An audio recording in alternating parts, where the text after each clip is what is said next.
Kembali lagi di Unseen, ruang untuk merasakan karena tidak semua bisa dilihat. Oke, ini juga salah satu episode spesial ya buat gue karena cerita yang bakal gue bawain ini tuh langsung dari penonton setia Unseen. Makasih banget udah pantengin channel gue dan nonton konten-konten gue, salah satunya mungkin ada yang Unseen garis keras gitu. Thank you ya. Oke, jadi ini gue spill sedikit, cerita ini tuh bakal menceritakan kisah nyata yang dirasakan oleh salah seorang pemuda perantau di ibu kota. Boleh lihat lagi tempatnya di mana?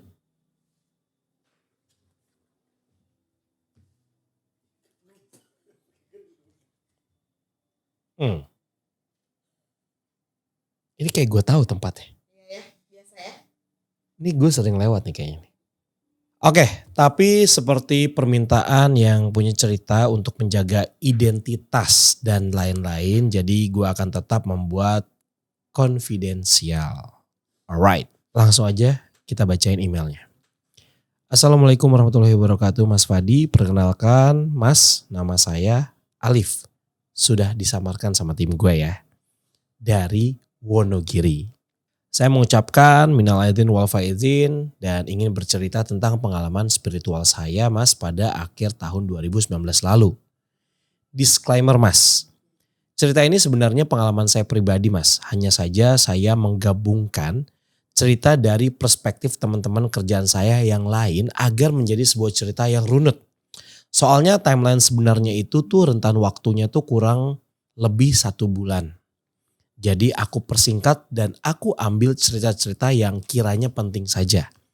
Tapi di sini saya akan bercerita dengan sangat hati-hati dan tidak menyebut brand atau mendeskripsikannya terlalu spesifik. Karena sampai detik ini pun restorannya masih beroperasi. Sehingga saya tidak ingin membuka ini terlalu vulgar agar tidak ada pihak yang dirugikan demi kenyamanan kita bersama. Nama-nama di bawah ini juga hanya nama samaran dan bukan nama asli. Dan tidak semuanya saya ceritakan latar belakang kehidupannya agar tidak terlalu panjang. Yang aslinya cerita ini memang panjang. Oke, terima kasih buat emailnya. Langsung aja kita masuk ke ceritanya.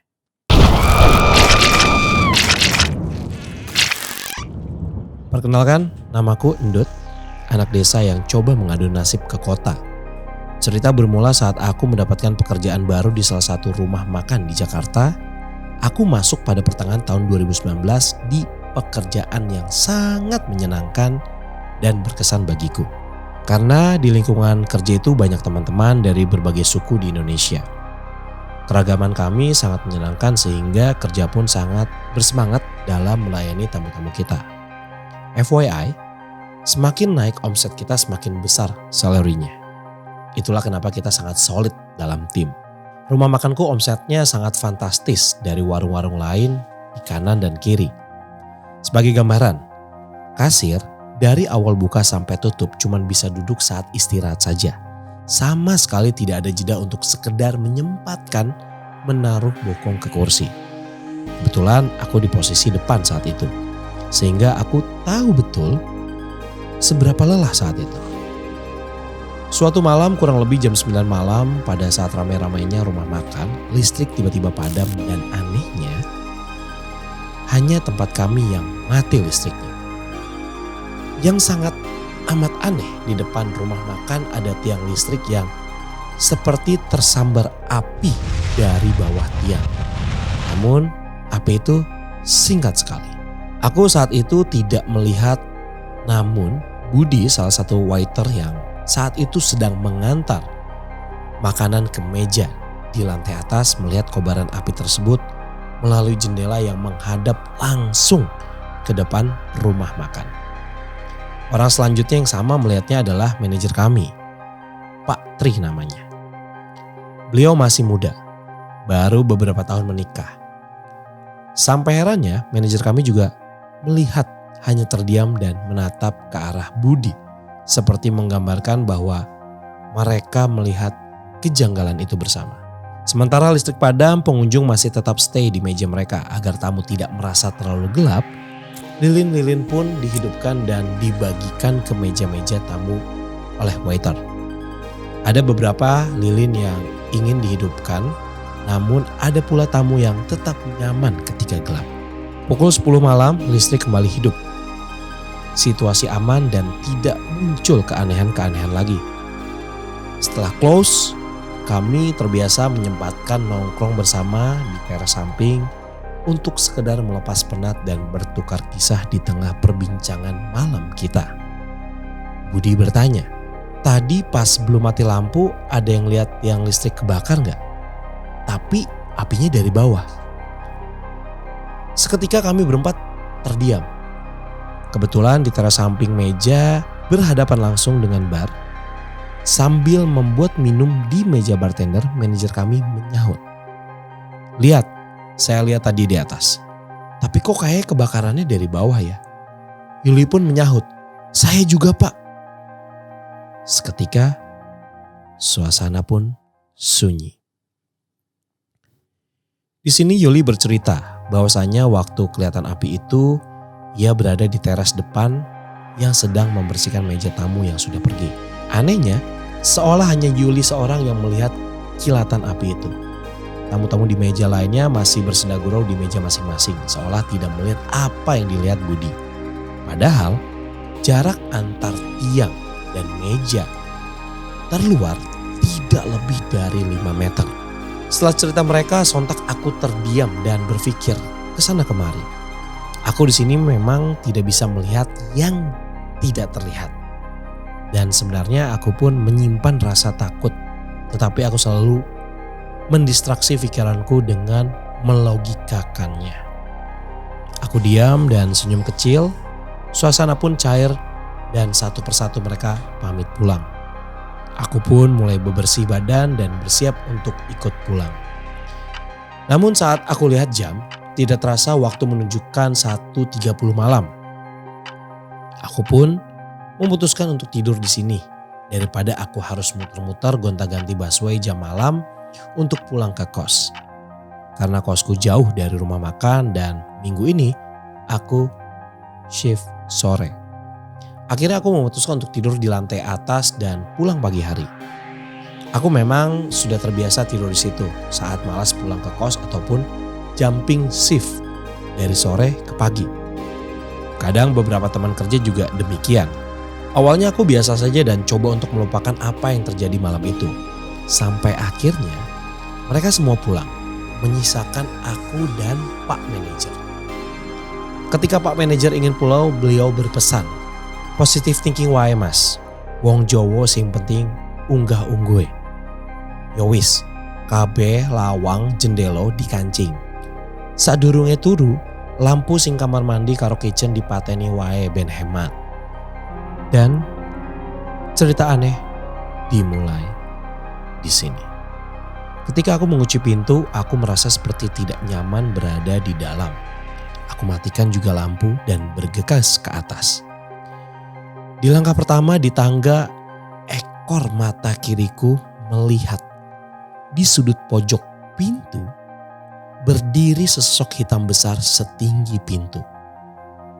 Sontak, aku mempercepat langkah di tangga menuju lantai atas sambil istighfar terus-menerus. Sesekali mengingat ayat kursi. Beberapa saat aku teringat pesan Pak Manajer. Wong Jowo sing penting unggah ungguh. Akhirnya aku memberanikan diri, berdiri menatap ke bawah tangga. Dan aku pun berkata, Pakapunten Bah, menawi kula sak rencang wonten mriki kathah pitutur lan tumindak ingkang kelentu. Putu-putune wonten mriki nyuwun pangapunten. Kula sak rencang naming tumandang gawe wonten mriki kangge nyukupi keluarga. Jam menunjukkan pukul 2.15. Tidak lupa membaca doa. Aku mulai meletakkan kepala pada sofa dan mulai memejamkan mata. Walaupun hati masih terasa was-was, aku coba untuk menetralkan pikiran dan mencoba rileks.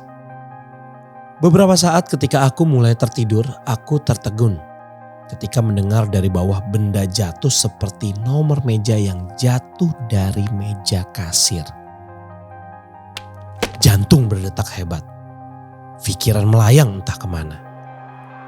Di situasi itu aku masih mencoba melogikakan hal tersebut.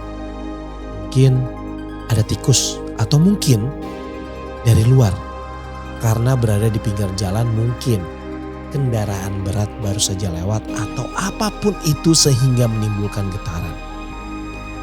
Semenjak suara itu aku pun merasa suasana di sini seperti sangat ramai dengan hiruk pikuk orang di sekitarku. Padahal jam menunjukkan hampir pukul 3 malam.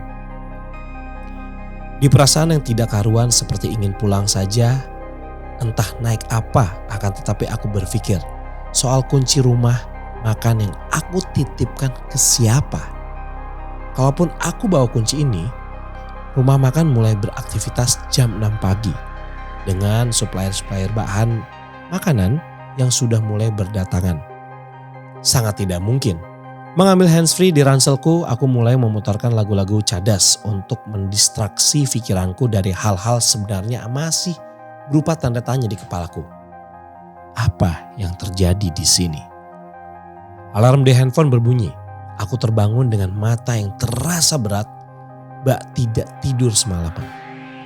Jam menunjukkan pukul 5.45, aku bersiap untuk cuci muka dan berkemas untuk pulang. Dan di pagi itu, beberapa rekan kerja sudah datang disusul beberapa supplier yang datang. Aku pun mulai pulang ke kos tanpa mengatakan apapun yang terjadi tadi malam. Siang pun tiba. Aku terbangun pukul 2 siang. Setelah aku tadi pagi balas dendam dengan tidurku, waktunya aku bersiap untuk berangkat kerja. Tidak ada keanehan setelah kejadian tadi malam, walaupun sedikit mengantuk, aku datang dengan semangat. Aku pun langsung menuju ruang office untuk absen kehadiran. Tetapi alangkah terkejutnya saat aku membuka pintu office. Sudah banyak teman-teman dari shift sore di sana yang berkerumun seperti sedang terjadi sesuatu. Sontak aku penasaran. Aku mendekat terheran-heran. Temanku cewek, Lia namanya, dari shift pagi. Ia kerasukan sosok.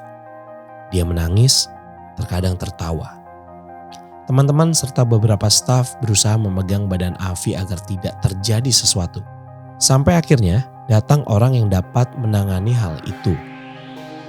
Kebetulan lokasi bapak ini tidak jauh dan memang salah satu staf kami yang meminta datang.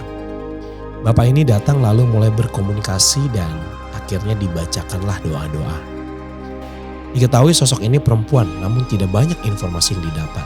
Setelah beberapa saat, Lia sadar sambil kebingungan kenapa banyak orang yang memperhatikannya.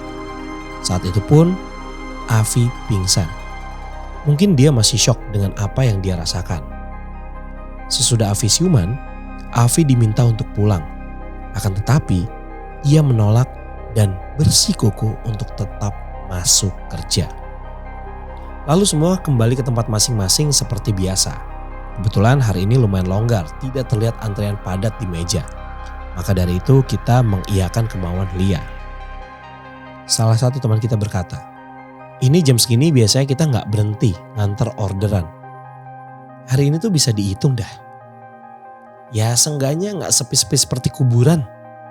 Yang lainnya menyaut disambut tawa anak-anak lain. Aku hanya senyum kecil melihat candaan mereka.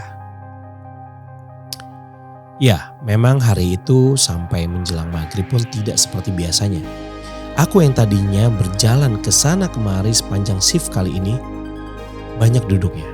Dan beberapa kali menyempatkan ke depan bersama tukang parkir untuk sekedar menghabiskan satu batang rokok. Azan maghrib pun berkumandang, sudah saatnya aku masuk lagi. Ketika aku masuk, Indah salah satu karyawan bagian depan mendadak diam terpaku menatap ke arah tangga cukup lama. Sampai-sampai sapaan dariku tidak dihiraukannya. Aku lalu kembali ke posisiku. Tak berselang lama, Indah datang kepadaku dan membisikkan. Mbaknya ngapain di tangga? Duduk kok di tangga? Orang meja juga masih pada kosong, ucapnya sambil menatap ke arah tangga dengan ekspresi sinis tapi penasaran. Seketika aku menatap ke arah tangga, tidak terlihat apa-apa di mataku.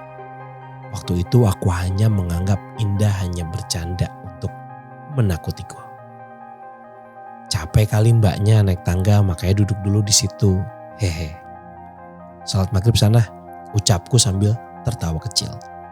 Ya sholat dulu daripada liatin mbaknya, sahutnya. Malam itu pukul 8 malam, lagi-lagi listrik padam. Dan di lantai atas masih ada tamu yang masih menikmati hidangan. Segera waiter mengantarkan lilin ke atas. Afi sebagai kasir pun memberitahu bahwa masih ada satu meja tamu yang masih di atas. Budi dengan bakinya membawa lilin langsung mengantarkan ke meja tamu di atas. Dan mas-mas tamu ini berkata, "Duh mas, repot-repot, kita bentar lagi turun kok." "Gak apa-apa mas, santai aja," sahut Budi sambil tersenyum. Budi hendak turun, namun Budi terheran melihat ada satu meja lain di pojok yang langsung menghadap ke jendela yang masih ada satu orang. Bajunya warna putih, setelan, seumumnya pengunjung seperti wanita. Di depan kasir Budi ngedumel ke kasir. Wah benar-benar anak kasir nih ya. Ngerjain orang tua mulu, katanya satu meja doang. Satu lagi di pojokan deket jendela noh, ada satu sendirian. Yah ngelawak, sahut temanku bagian kasir. Tak berselang lama tamu dari lantai atas turun dan membayar di kasir. Namun hanya 2 orang yang turun, mas-masnya dan kawan prianya. Budi masih di situ dan bertanya ke mas-mas tamu itu. "Cuman berdua aja mas?" tanya Budi. "Iya mas, kan barusan mas yang nganter lilinnya ke atas." "By the way, makasih ya mas," ucap mas-mas tamu itu sambil membayar tagihannya. "Ya mas, siap, hati-hati di jalan, jangan lupa datang lagi ya mas, terima kasih," kata Budi sambil garuk-garuk kepala. Situasi saat itu membingungkan.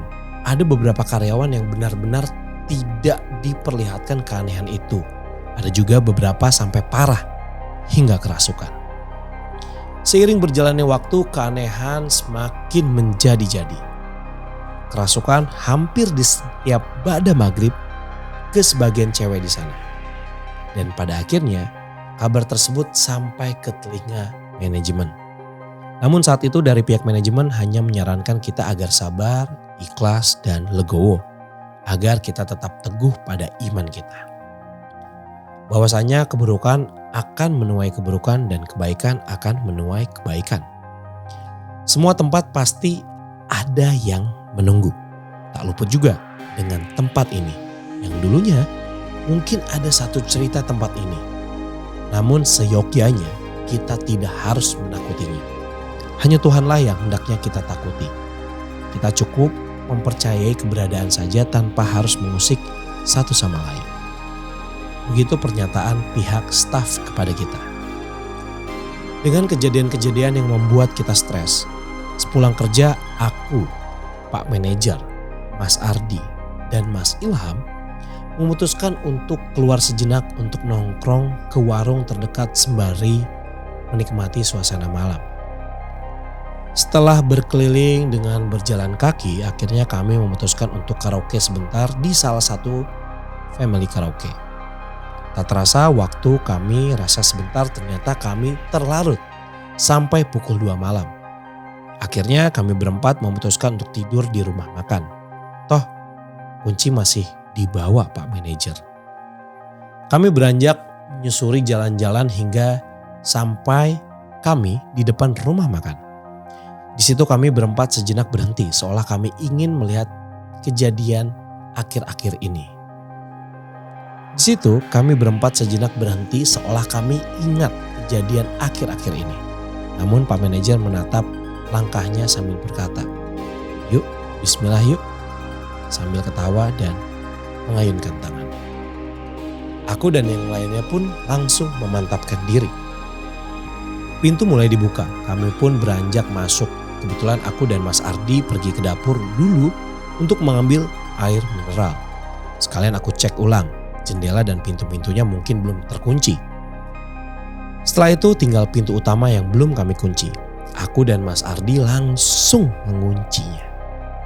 Karena pancaran lampu dari lantai atas masih cukup menerangi melalui tangga, maka aku mematikan lampu utama lantai bawah agar hemat. Belum ada setengah kami menaiki tangga, tiba-tiba kipas angin hidup dengan sendirinya. Aku dan Mas Ardi terdiam, sejenak saling menatap. Seolah memikirkan hal yang sama. Tanpa berlama-lama aku menuju laci penyimpanan remote kipas di pojok ruangan untuk mematikannya. Setelah mati, remote itu aku masukkan kembali ke dalam laci. Belum sempat kita menapak di tangga pertama, kipas itu hidup lagi dengan sendirinya. Dengan langkah ragu, aku kembali ke laci penyimpanan remote. Aku matikan kembali. Namun, hidup kembali dengan remote yang masih aku genggam. Mas Ardi pun sontak berkata, "Bah, pangapunten, kulo sak rencang ajeng tilem mriki. Nyuwun tulung ampun diganggu," ucap Mas Ardi dengan tatapan ke sudut-sudut ruangan. Aku pun berdoa dalam hati dan mencoba tetap tenang. Menghampiri Mas Ardi, aku mengelus pundaknya lalu mengajak untuk ke atas. Di atas Pak Manajer dan Mas Ilham duduk di sofa, tempat biasa aku tidur. Sedang asik main game online. Kami rokokan sebentar, di situ lalu memutuskan untuk tidur di meeting room karena tempatnya lebih luas dan cukup untuk menggelar alas tidur yang kami ambil dari ruangan office. Tak berserang lama Pak Manajer masuk meeting room. Aku dan Mas Ilham langsung menyusul masuk. Sedangkan Mas Ardi masih duduk dan main handphone di sofa. "Aku duluan tidur ya Mas," kataku ke Mas Ardi. "Oke," ucapnya. Pak Manajer langsung tidur sedangkan aku masih membalas beberapa chat dari teman-temanku di WhatsApp. Mas Ilham pun juga masih bermain game online. Beberapa saat Mas Ilham pun berkata, "Kok aku lapar yo?" Kataku, "Lah itu perut apa gentong? Tadi udah makan kok lapar lagi." Mas Ilham pun tersenyum malu sambil mengelus perutnya. Tak lama tercium aroma masakan yang sangat lezat di hidungku dan Mas Ilham. Juga terdengar suara riuh orang memasak dari lantai bawah. Tepatnya dari arah dapur. Pintu meeting room memang tidak kami tutup karena Mas Ardi masih di sofa yang berhadapan langsung dengan meeting room.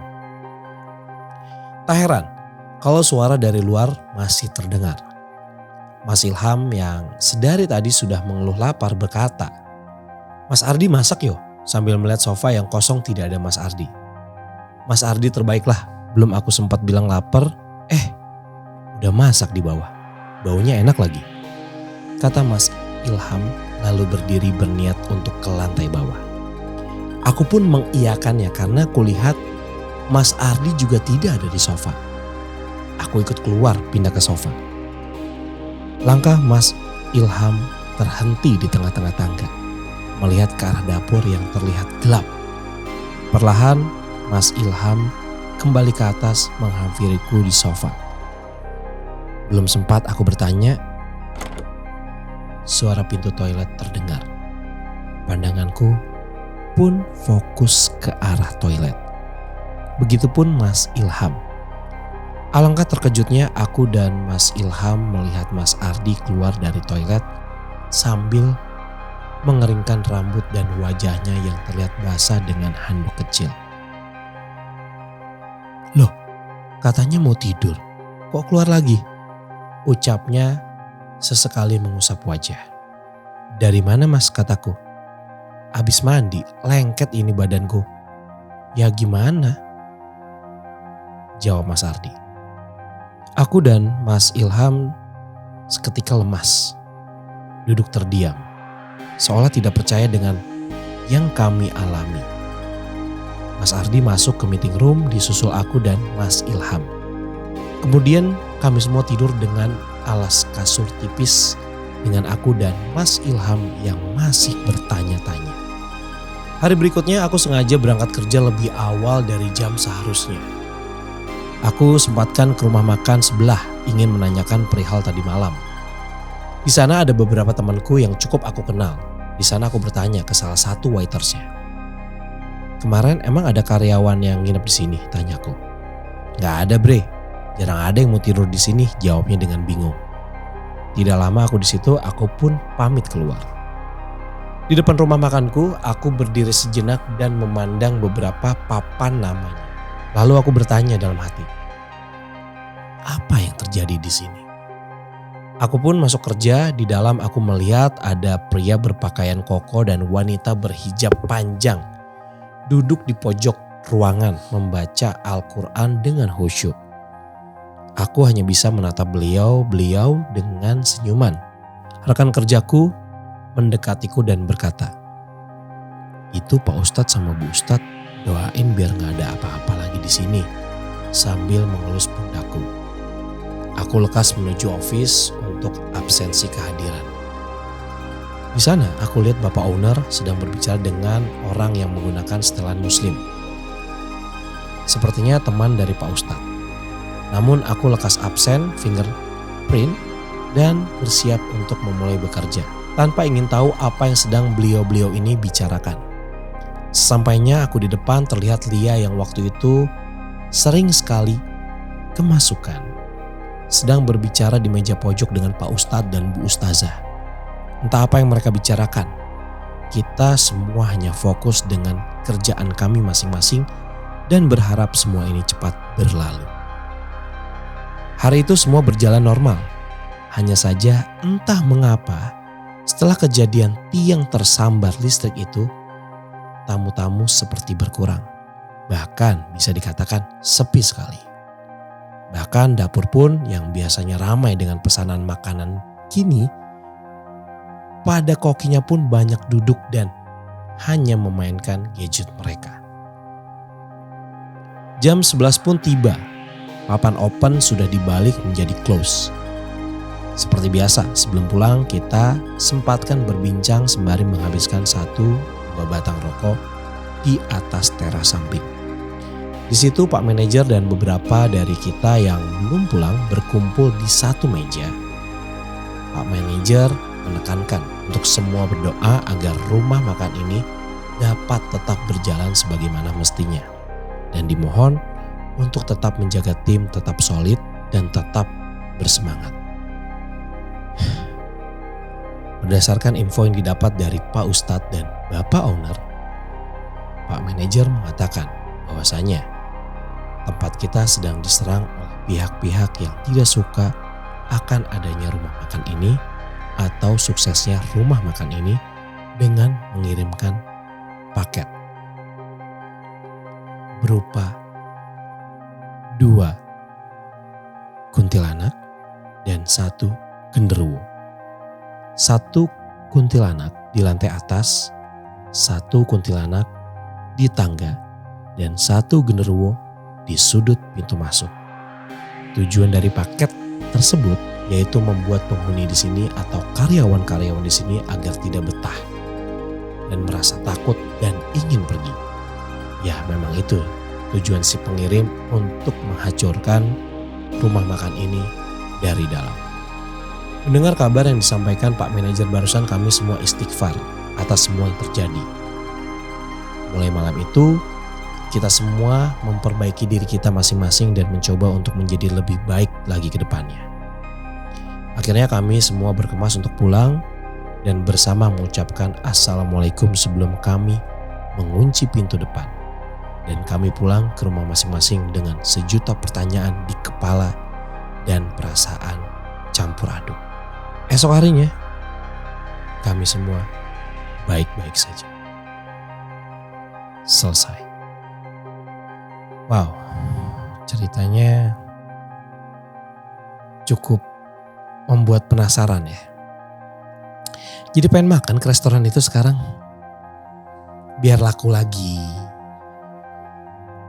Tapi ini boleh ya aku memasukkan pendapat pribadi. Jadi ini juga sempat kejadian sama tempat makannya sepupu gue. di Makassar. Pertama kali dia buka itu parah, rame banget. Ya, bisa dikatakan makanan atau menu baru yang ada di daerah itu. Dan di daerah itu gak ada makanan yang sama kayak gitu. Contohnya, yang lain jual ayam, dia jual daging. Yang lain jual daging, dia jual sayuran. Kan beda ya. Jadi tidak menutup kemungkinan bahwa itu yang membuat salah satu faktor yang bisa laku juga gitu. Sampai suatu saat ada satu karyawannya sepupu gue itu, dia kayak ngeliat ada satu customer yang aneh masuk ke dalam restoran itu dan cuman memesan air putih saja. Sampai akhirnya udah bayar, pelanggan itu pergi. Usut punya usut, keesokan harinya yang biasanya rame, mulai dari orang yang datang makan di situ ataupun dari pesanan online, itu mendadak benar-benar sepi. Dan yang lucunya lagi, mertuanya sepupu gue itu mampir mau makan ke situ, tapi nggak masuk, malah makan di tempat makan sebelah-sebelahnya. Malamnya telepon lah sepupu gue ke mertuanya, "Pah, kok tadi mampir ke tempat makan nggak makan di restoran Nisa?" Sepupu gue namanya Nisa. Nama samaran. Sama nama samaran juga. Bukan nama asli. "Loh, bukannya kamu gak buka tadi pagi?" Ya. Dan keesokan harinya lagi, restoran sepupu gua itu bau bangke. Dan akhirnya dicari dong sumber bangkainya itu di mana. Sampai akhirnya ketemu, gue lupa posisi tepatnya di mana, tapi di dalam restoran ada satu bungkusan hitam. Isinya itu parah banget. Gue nggak bisa sebutin isinya apa aja.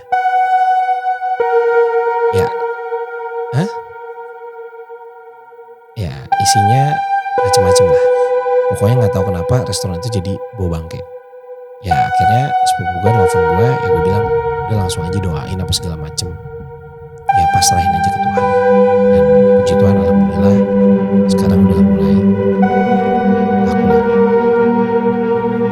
Oke, mungkin itu dulu yang bisa gue sampaikan ceritanya di Unseen episode kali ini. Makasih banyak untuk yang udah ngirimin email dan ceritanya, dan udah gue sampaikan juga tadi ceritanya.